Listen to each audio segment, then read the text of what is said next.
most people that struggle with creating boundaries or maintaining boundaries, I found they have a fear of conflict, a fear of disagreement, and so you're getting to that issue, by talking about, I want to convey boundaries. I want to let people know what's going on with me, but not in an aggressive way or in a disrespectful way. Yeah. So what you said just now is really interesting. You said people have um, an issue, right? They're scared of saying no is what's happening, right? And I am in improv, and that is what I do for my living.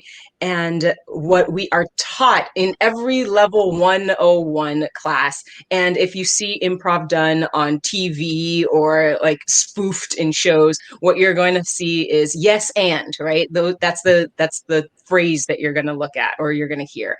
And what happens is we get into this idea that saying yes is what is expected of us, whether it is on stage or otherwise in that community, right? So we're prompted and prepped and primed is the word I was getting to say yes all the time. Yes to the offer, yes to what is being put out in front of you.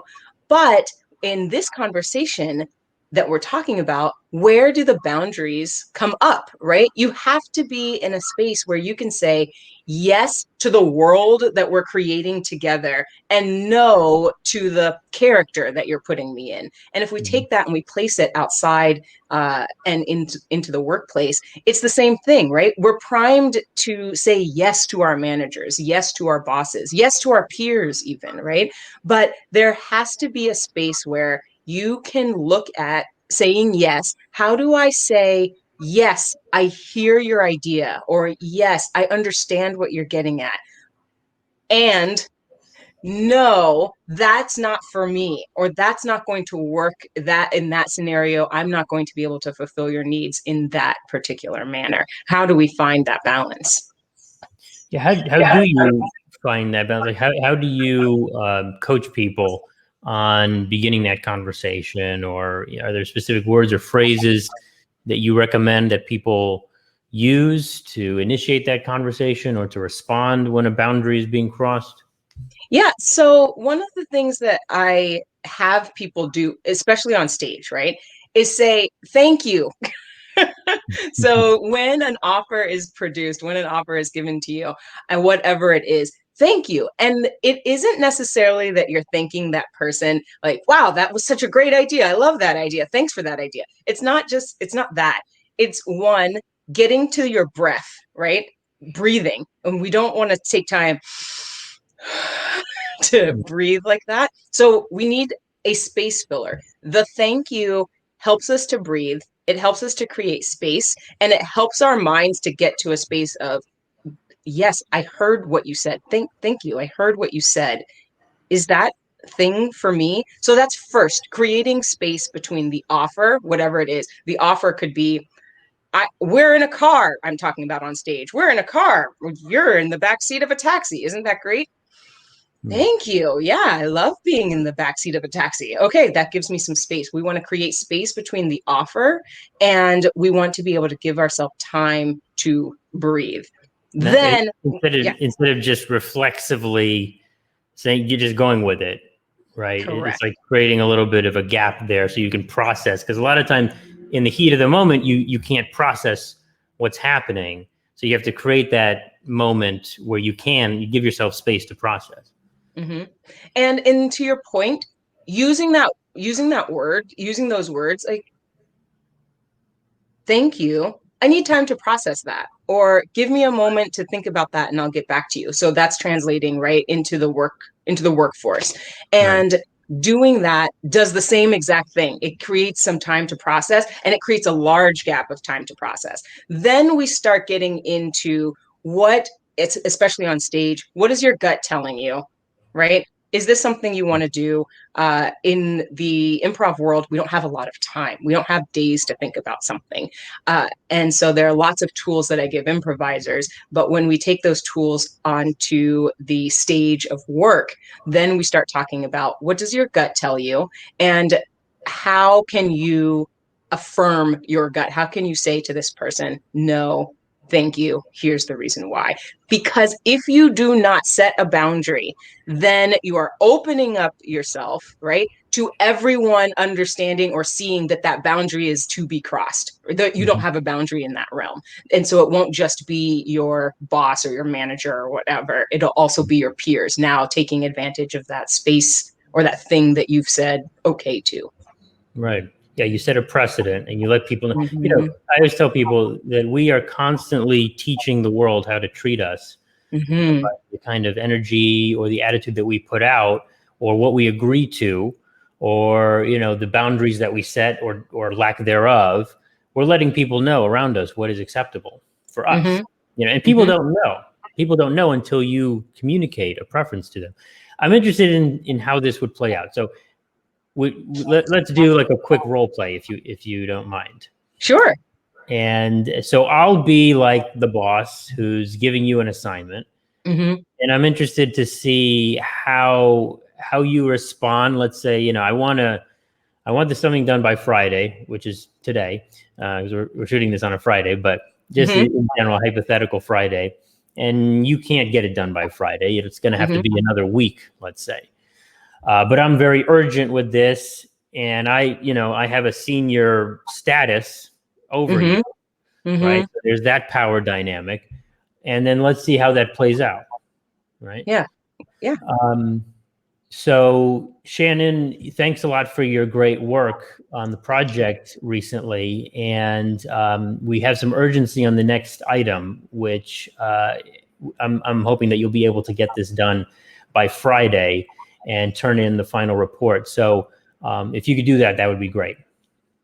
Thank you. Thank you so much for trusting me with that project. I've really enjoyed working on this. So I'm walking us through, and I'm gonna take a step out. So my character, Shannon, is saying, thank you so much for your trust. I really appreciate the time on this project. This is practiced, and inside my head, what is happening is, can I get this done by Friday? I'm using these words to create time and space. Can I get this done on Friday? No, I can't get it done on Friday. In fact, it's going to take a week. So back into character, Shannon. Thank you so much for your trust and time. Like, I've really loved and appreciated being on this project. And I want to respect the time that you have. I also want to honor the project itself. And in order to get this to you done in a manner that I know that you're going to love, I won't be able to get it to you on Friday. It'll probably take a week. Okay, so what's a reasonable time that I can expect it? Next Friday. Is it possible to get it done by Tuesday? And the reason I ask is because we're going to have the client call Wednesday morning. And I know it's an accelerated timeline, but I'm hoping that we'll be able to bring some kind of information to the client by that time.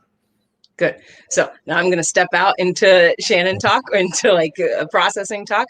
So what's happening now is, if you're watching this, right, what's happening now is literally in me, Shannon, stop. Like, my heart rate is like bubbling, my stomach is churning, and this isn't even real. It's not a real thing. Nothing is on the line, but my stomach is churning, my heart rate is up. By the way, this is why role plays and practice and rehearsal for these kinds of situations is so valuable. Right. Because this is going to happen, and it's going to happen in your role play, right? You're going to feel the actual sensation of what this is like to be approached. So what has happened is, and this happens all the time, right? I laid down my boundary. I did. Right. I said, you asked me a question. You said, when can you get it done? I said, by Friday, next Friday. And then what happens is, you step a little, we're playing this game. And what happens is, now you're playing a game, you being the person that's setting the boundary. Now you're wondering to yourself, can I be flexible? So one of the things I say in my classes is, bend, don't break, right? So what we want is, we want to be flexible if possible. Is this something that I can do? And to what degree? So I know that my best work will be served having the entire week. But what my manager wants is something by Tuesday. So I'm going to step back in. I'm going to tell my manager, Justin, thank you. I really appreciate your flexibility. This is now creating some more space. I really appreciate your flexibility. I understand that you have a call, and so I will try my hardest to get the points done so that you have something to present by Friday, and then or by Tuesday, and then on Friday I will have a certainly a fuller project, a completed project for you. Mm-hmm. Right. Okay. So So let's pause there. So so it's important at that point to clearly communicate to the boss in that scenario what he or she can expect by Tuesday. So as you said, it's like an outline or a preliminary thing, something to work with, right? So a boss or a person with formal power, oftentimes if they're under the gun and they're under pressure, which they often are, they'll try to negotiate. Right? They'll try to push you to do as much as you possibly can. Now, you're making a great point because you're creating a clear distinction between like just getting something done quickly versus the quality, right? And that's one possible scenario. And there's a million other possible scenarios that a worker might face, right? But there's several things that you're doing there. One is you're communicating clearly what's going on your side, which I, as the boss, may not be privy to. I may not be aware of what's going on the other stuff that is on your plate. If you had nothing else to do, probably you could get it done in a day or two. Right. You have other responsibilities, so you can't get it done by that date. And then secondly, you're creating a situation where you're educating the boss or the manager on what's going on, right? So there's a number of important things that are happening there. And you're pausing, you're taking your time, you're not rushing into an answer, which is important. And that's one of the key things that people do oftentimes is they just automatically reflexively say, yeah, okay, sure, whatever, boss, yeah, Yeah, and then they leave the meeting, and then they're like, oh crap, what did I just agree to? Yes, I want to take some time just on that point, Justin. You and I, right? We're professionals. This is what we do. So we have an idea of what's going on. Both of us, if you're watching and you're noticing the subtleties of what Justin was doing and what I was doing, Justin, even in the time that you were asking me to do these things, you set out your goal, what you needed from me, and then you were quiet and you didn't speak. And then I said whatever I said, right? I told you what I could do, and then I was quiet and I didn't speak. There is power in silence when it comes to setting up boundaries, right? So exactly what you said, when we work off of our reflexes, when we're just like, oh, sure, yeah, of course I can do that by Friday, sure. And then you walk out of a meeting and you have agreed to something that you can't deliver on, or is going to cost you your family time and all of that. That is not the place that we want to be. We want to take the time to set our boundary. I can't get it to you by this Friday. It's going to take a week. Yeah. This gives us time to process, our partner, if you're an improv, but our partner, our boss, our manager, our peer, time to process. And if you can be quiet, you can start thinking about, can I bend and not break? Can I be flexible? What is my next piece, or what is my next approach if and when my manager says, and negotiates, can you get it to me by Tuesday? Yeah. Let's take the time to breathe. But it takes practice, like you said. Right. Yeah. And so, you can practice with small things, small asks, and then build up gradually from there.